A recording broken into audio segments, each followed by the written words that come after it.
moi je voulais vous remercier, M. Hébert, particulièrement de l'hospitalité, parce que vous avez dit oui tout de suite.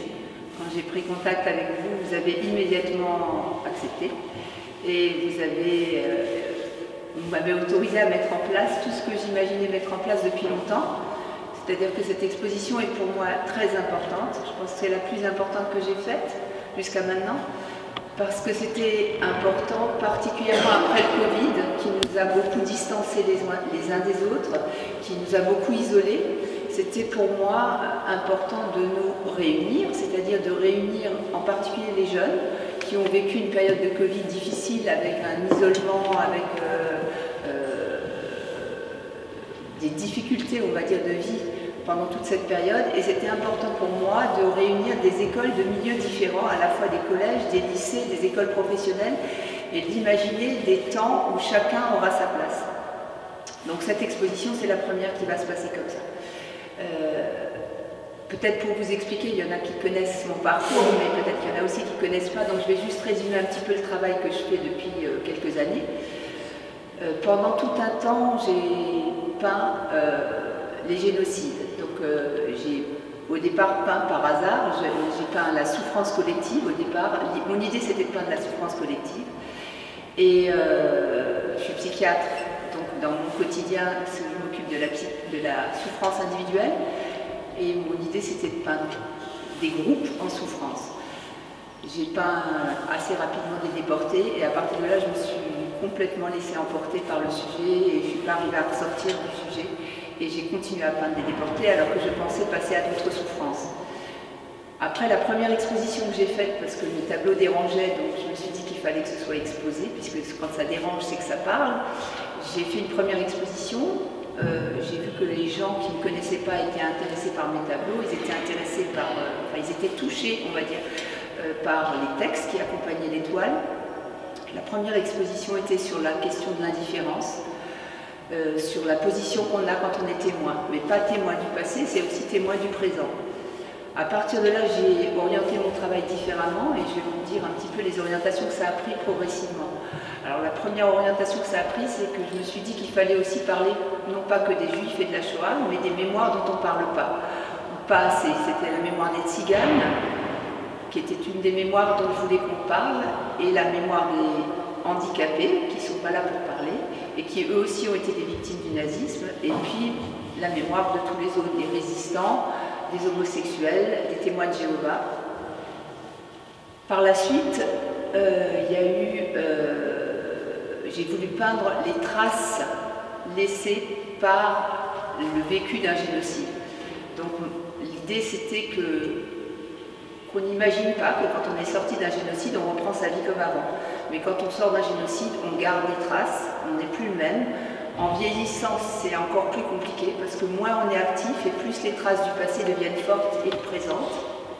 Et donc, mon idée, c'était de dire que ces traces sont là, sont encore là longtemps après le génocide, et que ces traces se transmettent aux descendants, et c'est pour ça que j'ai aussi peint des descendants des génocides. Puis, on n'en était toujours qu'à la Shoah. Et puis, en cours de route, j'ai rencontré Immaculée, qui est là, qui est intervenue dans un colloque sur la Shoah, et qui a parlé de sa douleur face aux mensonges et au déni après le génocide des Tutsis au Rwanda, et qui a parlé de son insupportable du déni qu'il y a eu, c'est-à-dire que quelqu'un qui a affirmé qu'il y avait eu 2 ou 3 morts dans la ville dont elle était originaire, et qu'en réalité elle avait perdu toute sa famille, et en l'occurrence on a retrouvé après des fosses communes où il y avait 300 personnes, ce qu'elle savait au départ, qui étaient enterrées, qui étaient mises sous terre, ou entassées, je ne sais plus. Et cet insupportable-là du génocide des Tutsis m'a ébranlée, et j'ai décidé de peindre pour les Tutsis au Rwanda. Parce que cette douleur-là, ce déni, qui font partie de tous les génocides, m'a vraiment ébranlée, m'a touchée profondément.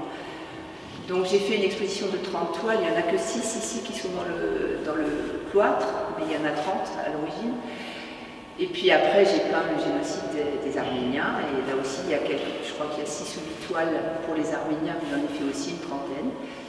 Et puis après j'ai peint le génocide des Yézidis avec Nadia Mourad qui est exposée aussi dehors, qui représente les victimes yézidis pour attester ce qui s'est passé et j'ai peint son visage aussi pour montrer le courage qu'elle a eu de parler, parce que quand on est yézidi et qu'on a une femme yézidi et qu'on a été salie par les hommes qui l'ont acheté, vendu, revendu et qui ont profité d'elle et abusé d'elle, quand on a eu le courage de parler au nom de tous les autres, alors qu'elle s'est fait rejeter de sa propre famille parce qu'elle était salie par ce qui s'est passé, j'ai voulu honorer son courage et donc j'ai peint son portrait. Et puis après il y a eu des événements en France, dans le monde aussi, il y a eu le terrorisme, il y a eu les actes islamistes et je me suis dit que la barbarie ça continue, ça s'est jamais arrêté. Et donc j'ai peint le portrait de Mireille Knoll qui est exposé dans le cloître.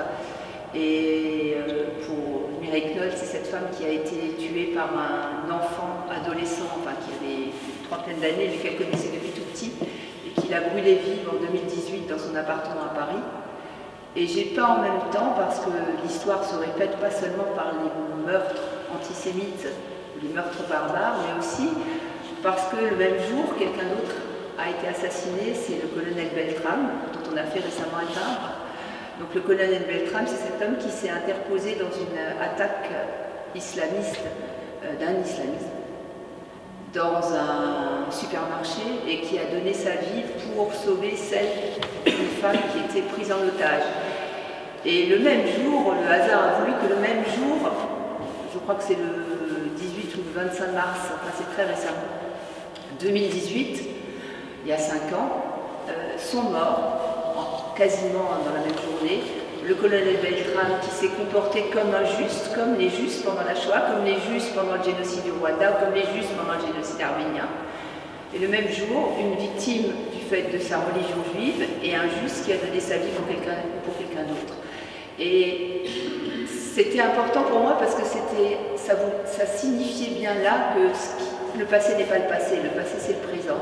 Et dans toutes les écoles où je vais, je montre ces deux portraits parce que pour bien faire sentir aux jeunes que le passé, c'est pas du passé, que c'est quelque chose de profondément humain et que c'est un danger aujourd'hui aussi bien que c'était dans le passé. Sinon, on va oublier ces événements comme si c'était la guerre de Troie ou la guerre...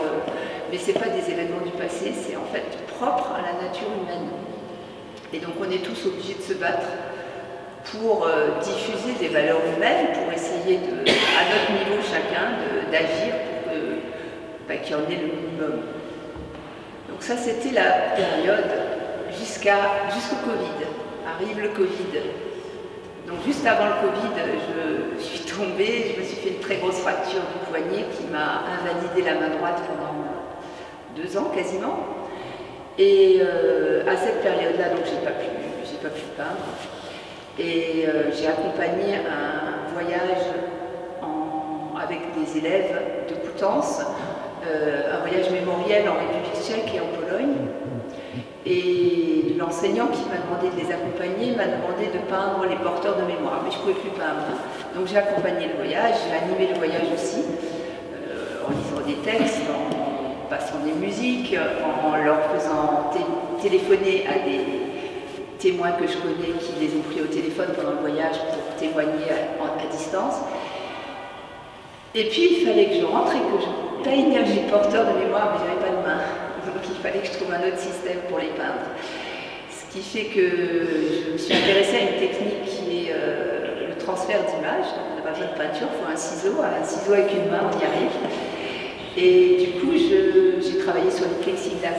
Je vous les montrerai tout à l'heure, mais c'est en fait le voyage sur plexiglas qu'on a fait, avec la mémoire de chaque lieu. L'idée du plexiglas, le hasard a voulu que c'était au moment du Covid. Au moment du Covid, il y avait du plexiglas partout. Le plexiglas, à l'époque, c'était pour nous protéger les uns des autres, donc c'est ce qui nous séparait. Mais moi, en fait, c'est quelque chose qui nous renvoie au passé. C'est pas quelque chose qui nous sépare du passé, c'est quelque chose qui nous transmet le passé. Donc le plexiglas éclairé, c'est aussi pour moi important parce que quand on va voir les lieux de mémoire, on ne voit rien, on ne ressent rien. Enfin, il y en a peut-être qui ressentent, moi je ne ressens rien. Peu de choses, parce qu'il ne reste rien. En fait, la plupart des camps ont été détruits, et quand on voit des camps, on les paroles me touchent, mais les lieux ne m'ont pas touché. À part l'immensité d'Auschwitz, où l'immensité était très impressionnante. Et finalement, qu'est-ce qui est clair? La mémoire, c'est ce qu'on raconte, c'est ce qu'on écoute, c'est le témoignage. Et c'est ce que j'ai voulu rendre dans mes plexiglas. C'est-à-dire que c'est des élèves porteurs de mémoire qui sont dans mes plexiglas, ils sont dedans.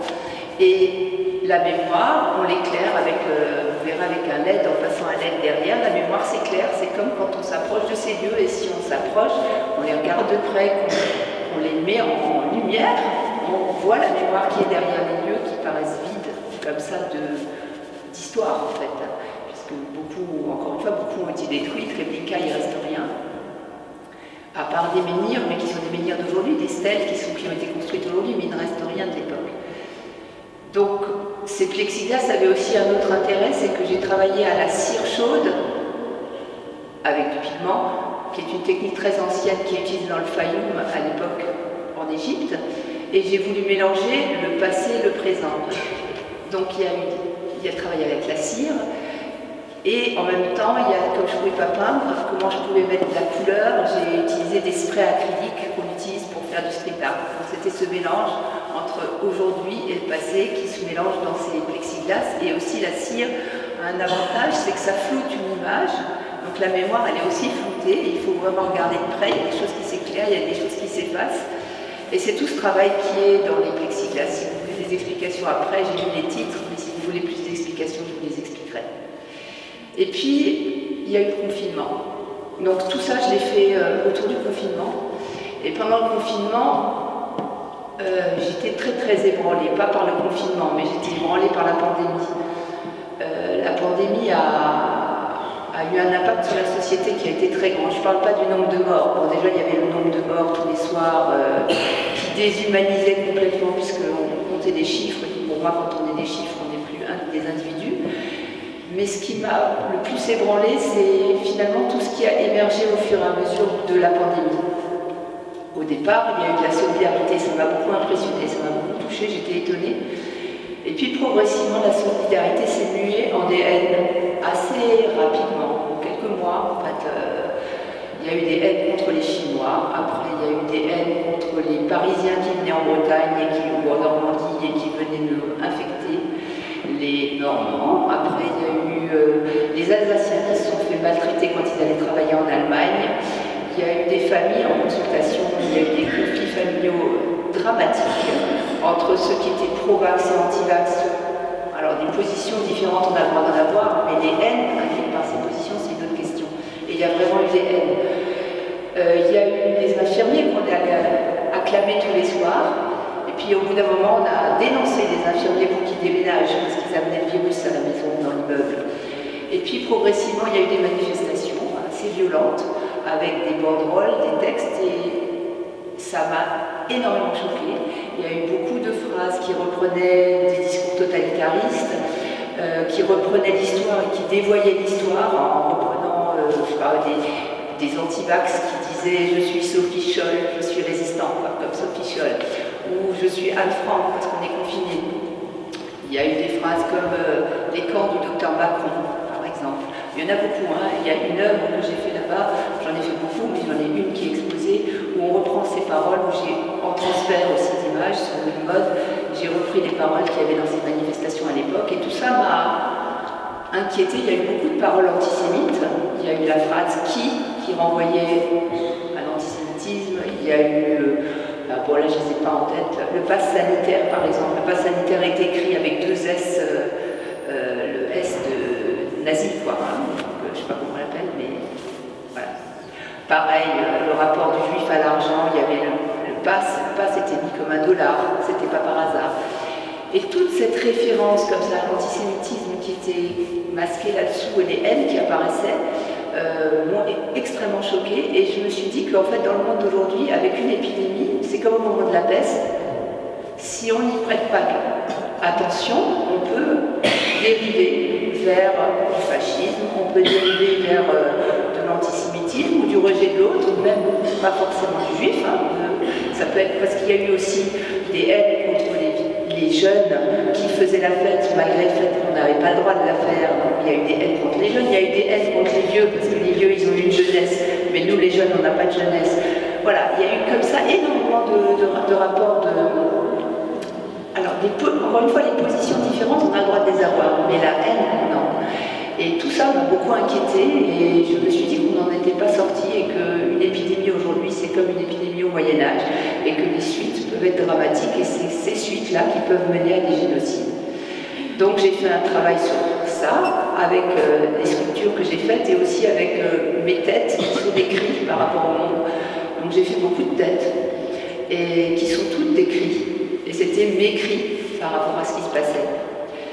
Et j'ai fait aussi des boules, des mondes que vous voyez dehors. Et les mondes, c'est notre monde, fracturé. Mais c'est toujours des mondes qui tiennent debout. Parce que pour moi, on ne s'écroule pas quand même. C'est-à-dire que c'est dangereux, on doit se battre, mais on ne s'écroule pas. Le monde va tenir et l'humanité va tenir quand même, et l'humanité va gagner. Et puis on est sorti du confinement, on est sorti à peu près de la pandémie, enfin, elle est derrière nous, et j'ai voulu reprendre mes activités avec les écoles. Et j'ai décidé de travailler autrement avec les écoles que ce que j'avais fait jusque-là. Et j'ai eu la chance que 2 enseignants sont venus me voir pour découvrir mon travail et on a monté un projet ensemble que j'avais jamais monté et qui est là, donc vous voyez beaucoup d'œuvres. C'est un projet avec un lycée professionnel de Haguenau, le lycée Heinrich Nessel, et on a fait un travail avec les élèves du bâtiment. Les élèves du bâtiment, c'est des classes qui sont très dévalorisées. C'est reconnu comme les moins bonnes classes, on va dire, les bacs les moins bons. Et c'est des élèves qui arrivent souvent là par hasard parce qu'ils ont des mauvais résultats scolaires et avec un parcours scolaire compliqué avant. Et alors, les enseignants se sont enthousiasmés pour le travail, donc j'ai je suis allée passer 30 ou 40 heures dans l'année là-bas, j'ai beaucoup travaillé, hormis le travail à la maison.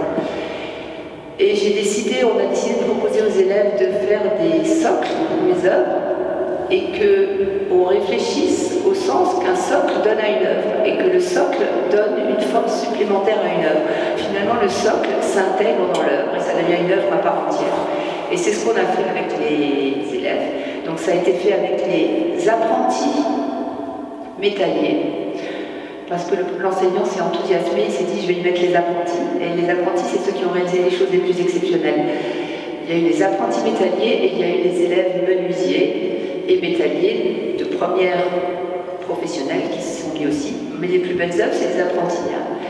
Et c'était important pour moi de montrer aux apprentis qu'ils étaient capables de faire des œuvres d'art et que j'allais mettre en valeur, enfin leur œuvre mettait en valeur la mienne, mais qu'ensemble ça donnait une nouvelle œuvre. Donc j'ai donné des noms à chaque œuvre qu'ils avaient créée en choisissant moi l'œuvre que je mettais dessus, et j'ai nommé chaque œuvre, vous les voyez un petit peu partout ici.